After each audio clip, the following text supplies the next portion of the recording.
హైదరాబాద్లో కూడా Gen Z moment మొదలవుతుంది అంటే మొదలవుతుందనే సమాధానం వస్తుంది. ఉస్మానియా యూనివర్సిటీలో పెద్ద ఎత్తున కూడా ఒక డిస్కషన్ కూడా నడుస్తుంది. ఈ జెన్జీ మూమెంట్ ఊవెత్తున ఎగిసిపడడానికి గల కారణాలు ఏంటి అంటూ కూడా పెద్ద ఎత్తున కూడా ఒక ఇది కూడా నడిచింది. ఇంతసేపు మనతో పాటు మాట్లాడే రుచితున్నాను, మాట్లాడే ప్రయత్నం చేద్దాం. చెప్పండి, మీరు జెన్జీ మూమెంట్ అంటున్నారు. బీజేపీ పార్టీలో ఉన్నటువంటి కీలక నాయకులు కావచ్చు, లేకపోతే నరేంద్ర మోదీ కావచ్చు, దిమాగి నక్సల్స్ ఉన్నారు. నెక్స్ట్ వీళ్ళకి చెక్ పెడతామంటూ కూడా బీజేపీ పార్టీ నాయకులు మాట్లాడుతూ ఉన్నారు. ఎట్లా చూస్తారు ఇది? మీరు ఏదైతే టర్మ్ వాడిరో నక్సల్స్ అని, వాళ్ళని మేము అంటే వాళ్ళ ఐడియాలజీ డిఫరెంట్, మా ఐడియాలజీ డిఫరెంట్. కానీ ప్రభుత్వము ఎవరైతే ప్రజల హక్కుల గురించి మాట్లాడతారో, ఎవరైతే ప్రజలకు అన్యాయం జరిగినప్పుడు మాట్లాడతారో వాళ్ళందరినీ ఏ టర్మ్ పడితే ఆ టర్మ్, అంటే మార్కెట్లో వాళ్ళ వాళ్ళ వాళ్ళ స్పేస్లో ఏ టర్మ్ దొరికితే ఆ టర్మ్తో అడ్రస్ చేయడానికి ప్రయత్నిస్తున్నారు. It is completely undemocratic. ఈ నాయకులు, గద్దెక్కి కూర్చున్న నాయకులు, నరేంద్ర మోదీ కానీ లేకపోతే ఎవరైనా కానీ, ఈ రాష్ట్రంలో రేవంత్ రెడ్డి అయినా కానీ ఎవరైనా కానీ అధికారంలోకి ఎందుకు వచ్చిర్రు? ప్రజలు ఓటేస్తే వచ్చిర్రు, ప్రజా ఉద్యమకారులు మద్దతిస్తే వచ్చిర్రు. అదే నరేంద్ర మోదీ రావడానికి కారణం కూడా ఎంతో కొంత సివిల్ సొసైటీ గ్రూప్స్ కొన్ని ఏంటిది నిజంగానే ఈయన ఏదో చేస్తాడు అనే ఆశయంతో కొంత సపోర్టివ్గా ఉండడం వల్లనే ఈరోజు నరేంద్ర మోడీ కూడా సత్తాలోకి వచ్చింది. రేవంత్ రెడ్డి రావడానికి కారణం ఎవరు? పౌర సమాజము, విద్యార్థులే కదా. మరి ఇటువంటి వాళ్ళు అధికారంలోకి వెళ్ళినప్పుడు వాళ్ళు ఏదన్నా తప్పు డిసిషన్స్ తీసుకున్నప్పుడు దాన్ని ప్రశ్నించే వాళ్ళని యాంటీ నేషనల్స్, దిమాగి నక్సల్స్, ఆందోళన జీవి, ఆయనేమో ఇంకొకటి ఏంది గుంట నక్కలు, అంటే మార్కెట్లో ఏ టర్మ్ దొరికితే ఆ టర్మ్తో ఆపాదిస్తారా? అంటే ఏంటి? అంటే మీకు ప్రజాస్వామ్యం అంటే ఇష్టం లేదు, ప్రజలంటే ఇష్టం లేదు, అంటే మళ్ళీ ఆటోక్రసీ తీసుకురావాలా, మళ్ళీ మీరు రాజులు కావాలి, మేమందరం బానిసలు కావాలా అనే ప్రశ్న నేను ఈరోజు లేవనెత్తాలని అనుకుంటున్నా. ఈరోజు ఆ టైం పోయింది. ఎప్పుడు పోయిందంటే the moment when Revanth Reddy called హెచ్సియులో ఉన్న విద్యార్థులని గుంట నక్కలని ఎప్పుడైతే పిలిచిండో ఆ రోజు మా climate friend Telangana president Arunya గారు వాళ్ళు ఏదైతే రెస్పాన్స్ ఇచ్చిండ్రో, మేము గుంట నక్కలమే కానీ మీలాగా పందికొక్కులం కాదు అనే రెస్పాన్స్ ఏ రోజు అయితే ఇచ్చిండ్రో ఆ రోజు నుంచి their humiliation became our identity. మా ఐడెంటిటీ ఆ రోజే మొదలైంది, ఆ రోజు నుంచే మా కొట్లాట మొదలైంది. ఇప్పటి నుంచి ఏ టర్మ్ అయితే ఈ పాలక వర్గాలు మాకు ఆపాదిస్తూ ఉంటారో వాటిని మేము ఐడెంటిటీ చేసుకుంటాం, వాటిని తిప్పికొట్టి లక్షలాది మంది యువతని ఏకం చేసి ఖచ్చితంగా కొట్లాడుతాం. బీజేపీ పార్టీలో ఉన్నటువంటి తెలంగాణ బీజేపీ పార్టీలో ఉన్నటువంటి రామచంద్రరావు కూడా మొన్న మీడియా కాన్ఫరెన్స్ పెట్టి మరి వీళ్ళంతా దిమాగి నక్సల్స్, వీళ్ళకి ఫుడ్ ఆర్డర్లు కావచ్చు అవన్నీ కూడా పాకిస్తాన్ నుంచి వచ్చినాయి, అక్కడ నుంచి వచ్చినాయి, వీళ్ళకంత ఫండింగ్ అక్కడ నుంచే వస్తుందంటూ కూడా మాట్లాడుతున్నారు. ఎట్లా చూస్తారు ఇది? Energy waste. చట్టం చదువుకొని న్యాయవాదుల గురించి నేను ఏం మాట్లాడాలి? ఇప్పుడు if I don't want to personally comment on him, ఆయన ఒక్కడే కాదు, చాలా మంది మార్కెట్లో ఉన్నారు. అంటే ఈ మొత్తం ప్రపంచంలో చాలా మంది అడ్వకేట్స్ ఉన్నారు.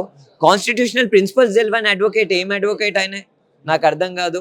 కాన్స్టిట్యూషనల్ ప్రిన్సిపల్స్ ఏం చెప్తున్నాయి? డిసెంట్ అనే విషయం గురించి చెప్తున్నాయి కదా. మరి డిసెంట్ చేస్తున్న విద్యార్థులని మీరు దిమాగి నక్సల్స్ అని ఇదని అదని ఎట్లా అంటారు? సరే, మీరు అన్నారు, అన్నదాన్ని ఐడెంటిటీగా ఈరోజు చేసుకొని దగ్గర ఎంత 6-7 లక్షల మంది ఫాలోవర్స్ ఉన్నారు దిమాగి నక్సల్స్ అని.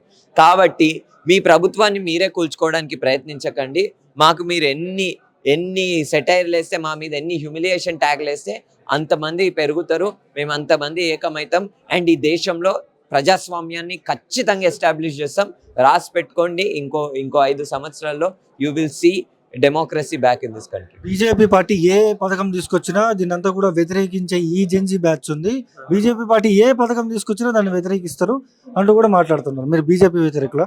అయితే అంటే స్పెషలీ ఏబుల్డ్ వాళ్ళని నేను హ్యూమిలియేట్ చేయట్లేదు, కానీ ఒక ఇంపార్టెంట్ విషయం ఏంటంటే ఇప్పుడు కొంతమంది ఇట్లా కళ్ళు పెట్టుకొని ఇట్లా చూస్తే నేను ఏమనాలి? వాళ్ళకి ఇటు సైడ్ ఉన్నదే కనిపిస్తుంది, ఇక్కడేముందో కనిపించదు కదా. అట్లనే ఇప్పుడు నేను యాంటీ బీజేపీయా? నా పని ఓన్లీ బీజేపీని క్రిటిసైజ్ చేయడమా?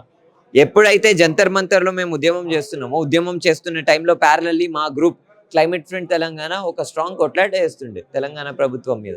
ఎప్పుడైతే మేము అక్కడ జంతర్ మంతర్లో ప్రొటెస్ట్ చేస్తున్న టైంలో మా team members, climate friend India నుంచి టీం మెంబర్స్ జమ్మూ ప్రభుత్వానికి వ్యతిరేకంగా కొట్లాట చేస్తున్నారు. మీరు జమ్మూ ప్రభుత్వాన్ని పాకిస్తానీ ప్రభుత్వం అని అంటున్నారు కదా, మరి అదే పాకిస్తానీ ప్రభుత్వానికి వ్యతిరేకంగా కొట్లాడుతున్నారు. అంటే ఎవరైతే బీజేపీని క్రిటిసైజ్ చేస్తారో వాళ్ళు యాంటీ బీజేపీ.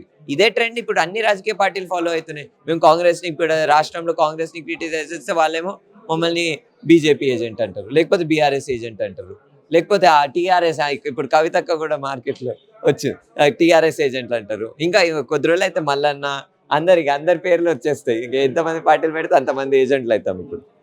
కాబట్టి మేము ఎవరి ఏజెంట్లు కాదు, మేము తెలంగాణ ప్రజల ఏజెంట్లము, మేము భారతదేశంలో ఉన్న యువత ఏజెంట్లము తప్ప ఎవరి ఏజెంట్లము కాదు. అంతే, ఇదే క్లారిటీ. యాంటీ నేషనల్స్ అంటూ కూడా మాట్లాడుతున్నారు. యాంటీ నేషనల్కి చెక్ పెడతామంటూ కూడా రామచంద్రరావు మొన్న మాట్లాడుతున్న సందర్భం కూడా ఉంది. ఈ చెక్ పెట్టే నాయకులు చెక్లు పెడతాము, పులి స్టాప్లు పెడతాము, కామాలు, ఇది సినిమానా ఏంటిది అంటే what are they talking? This is not a film mister BJP president గారు. This is not a film. What are you talking? Check పెడతారా? ఎవరికి చెక్ పెడతారు? ఈ దేశంలో ఉన్న యువత వాళ్ళ గోసల గురించి, వాళ్ళకు వచ్చిన ఇబ్బందుల గురించి క్రిటిసైజ్ చేస్తే చెక్ పెడతారా? ఏం మాట్లాడుతున్నారు వీళ్ళు?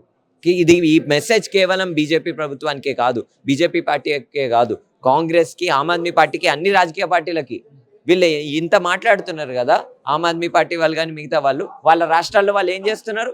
పంజాబ్లో ఎంతమంది యాక్టివిస్టులను క్రష్ చేస్తున్నారు, పంజాబ్లో ఎంతమంది జర్నలిస్టులను క్రష్ చేస్తున్నారు ఆమ్ ఆద్మీ పార్టీ వాళ్ళు. కానీ ఈడ మన కాంగ్రెస్ పార్టీ ఏం చేస్తుంది మన రాష్ట్రంలో? కాబట్టి we're not clear message to all the people who are sitting in that secretariat, assembly and parliament. Gen Z has wakened. అంటే యువత లేసిండ్రు, ఎప్పటి నుంచో యువత లేచే ఉన్నారు, సడక్ల మీద ఉన్నారు. ఈరోజు ఈ జంతర్ మంతర్ రావడం వల్ల కొంత మీడియాలో కనిపిస్తుంది. కాబట్టి ఒకటే మెసేజ్, మీరు ఇట్లానే మమ్మల్ని హ్యూమిలియేట్ చేసుకుంటా పోతే, మీరు ఇట్లానే మా మాట వినకపోతే ఖచ్చితంగా మీ ప్లేస్ని కూడా వాళ్ళు రిప్లేస్ చేస్తారు. చూస్తున్నాం కదా, ఖచ్చితంగా కూడా జెన్జీ యూత్ అంతా బయలుదేరింది. ఖచ్చితంగా కూడా బీజేపీ పార్టీ కావచ్చు, లేకపోతే ఏ పార్టీకి యువతకు అన్యాయం చేస్తే ఊరుకుండేది లేదంటూ కూడా ఇక్కడ ఉన్నటువంటి జెన్జీ యూత్ అంతా కూడా బగ్గుమంటున్న సిచ్యువేషన్ కూడా అయితే ఇక్కడ ఉంది. ఇదే ఇక్కడ పరిస్థితి. Video journalist Bharat, Sunny Mike TV, Hyderabad.